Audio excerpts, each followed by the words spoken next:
Hello, grade 12. Welcome to Accounting, episode 2. I hope that you have also watched the first episode where I have explained about the cash flow statement and financial indicators that you need to expect before you address the questions, before you practice the question papers. You must know that what are the questions that you are expecting, what are the ratios that you are expecting on the cash flow chapter. So please make sure that if you are new, make sure that you subscribe, like and share, and more important, make sure that you turn on the notification bell so that you can get a notification all the time when we upload our video. So now let's start. As I've indicated that we are going to calculate each and everything that is on our guide in order for us to prepare the final examination for grade 12. So in the cash flow statement, first of all, you must know that all paper 1, if you can go to previous question papers, the income tax paid is always there in calculations. They need you to calculate the what? The income tax paid. If you remember, I have already explained on the first episode that the income tax paid, we are referring to the money that the business have paid to SARS in advance before they know how much income tax for the year they have to second. So now, how do you calculate the income tax? Before you calculate the income tax, students, you need to know the timeline. I have indicated my timeline here. So my timeline on the paper that we are going to do is starting on the 1st of May 2022, and then it's going to end on the 30th April 2023. So the question paper that we are doing is the question paper from Eastern Cape Trial Examination, which is September 2023. Please make sure that when you watch this episode 2, you are in possession with this question paper. Eastern Cape Province, September Trial Examination 2023, paper 1, accounting. So now, let's look at how we can calculate our income tax paid. For you to calculate the income tax paid, students, number 1, know the beginning and know the end. It's very much important. And then, the best way to calculate this income tax, you need to use a SARS income tax T account. You will never get it wrong if you go for this account. So the SARS income tax in ledger account, you know that ledger have a debit and also the credit. And it increase on the credit and decrease on the debit. You might ask yourself why it's increasing on the credit and decreasing on the debit. This account, student, is liability.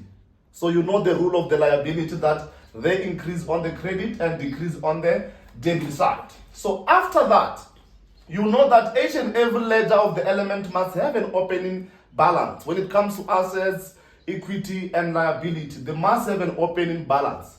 So the opening balance of the SARS income tax can open on the debit or can open on the credit.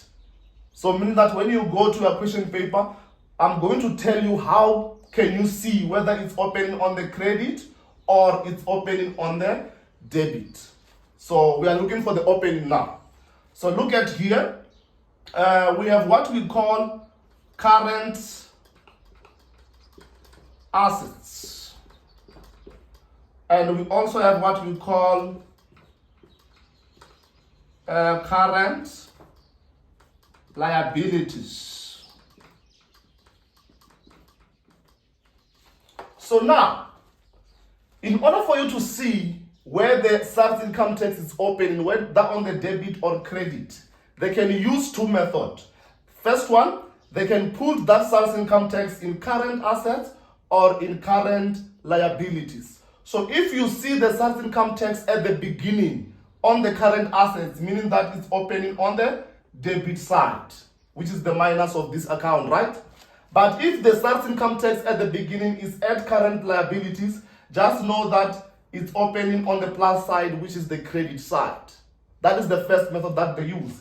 If they don't record it on the current assets or current liability, they can use a method of using the sign. So if they put a debit on the SARS income tax at the beginning, just know that that balance was on the debit side, which is the same as the current assets. Meaning that if they don't put SARS income tax on the current assets, they might indicate it with the DR. So if the SARS income tax have DR, you are opening on the debit.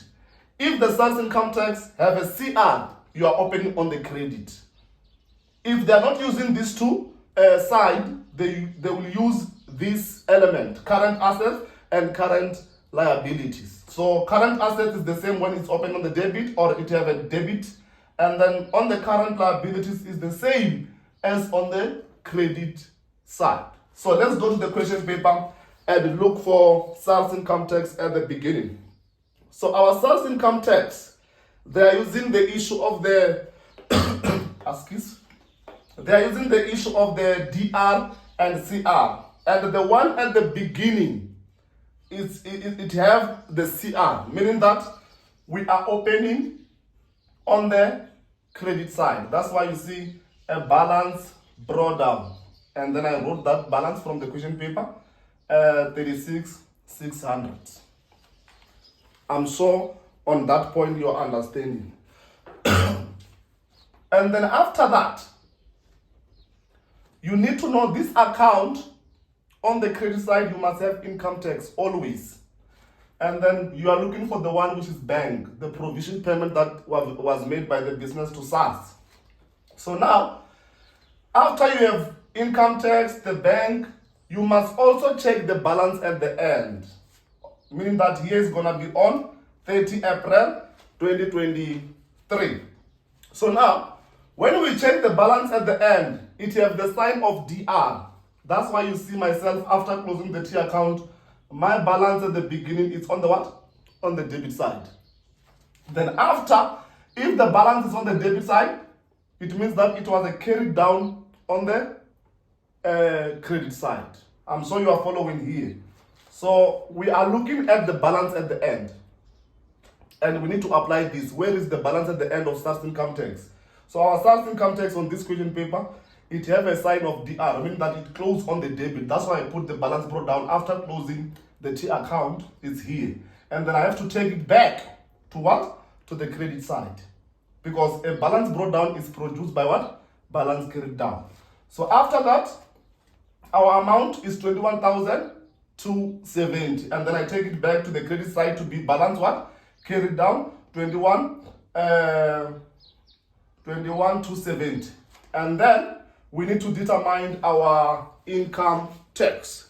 In order for determine the income tax, you must understand that they are going to give you a profit before.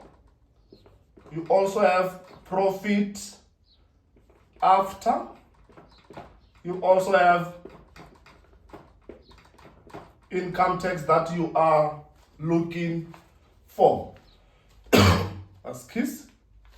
So the profit before and profit after and income tax, they work together. If you want to find one of the three, you need to play around here. So let's check on our trial question paper for Eastern Cape 2023. They have given us the net profit after. So we have the net profit after, which is 637, 630. So this amount is a net profit after, meaning that before always it's 100%. The profit before is always 100%. And then they have indicated that the income tax for the year is accounted for 30%. So this income tax that we are looking for is taking 30%, meaning that the profit after will be what? 70. So before it's always 100, and then income tax, they said it's 30, meaning that the profit after is going to be how much? 70%. And we are given the amount of the profit after. So in order for me to get the income tax, because we are looking for the income tax, I'm going to multiply by 637, 630 multiplied by 30. Any percentage that you are looking for in accounting, must be on top as a numerator. And then you divide by the percentage of this amount. This amount is for profit after. What is the percentage of profit after? 70. That's why I divide by 70. And then that's where you will get your amount here. So let's just take a break for water. And then when we come back, we finish this T account. Calculating the income tax, where I have explained that in order to calculate the income tax, you need to think about the profit before, profit after, and also the income tax. In this question paper of Eastern Cape, September 12, 2023, they have indicated that the income tax for the year is 30%. And you know that the profit before, it's always what? 100%. What is the percentage of profit after? 100 minus 30, then we get 70. So now, on the question paper, you are provided with the profit after amount, which is 637, 630. So we want to determine the income tax, which already we know the percentage. So we are going to use the profit after multiplied by 30. 30 is for income tax that we are looking for. Anything that we are looking for must be on top as numerator. And then we divide by the 70%. 70% is for the amount that you are using. The denominator percentage must be the amount that you are using. So we are using the profit after, which is what? 70%. And then we get 273, 270. So let's record that. 273, 270. So that is our income tax. And then after that, we just balance the T account. When we add the credit side, it's giving us total of 331, 140. You know that in the ledger account, the bigger side must lead both sides. So that's why we are recording 331, 140, both sides. And then, if you can check on the debit side, we have nothing, meaning that in order for debit to be equal to the credit, we need how much? 331, 140. That's why our income tax paid is gonna be 331, 140. That's how we have determined our income tax paid. So our income tax, therefore, is how much? 331, 140.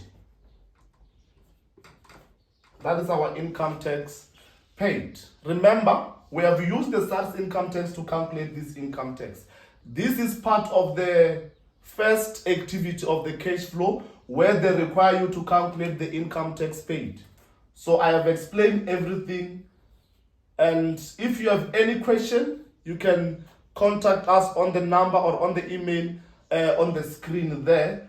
And then we might also explain more if you are not following what I have done here. So I wish you the best. Make sure that you watch this episode many times so that you can understand what I have tried to articulate here. So I hope to see you on the episode number 3 when we continue with our calculations. So don't forget to like, share, and also to turn on the notification bell.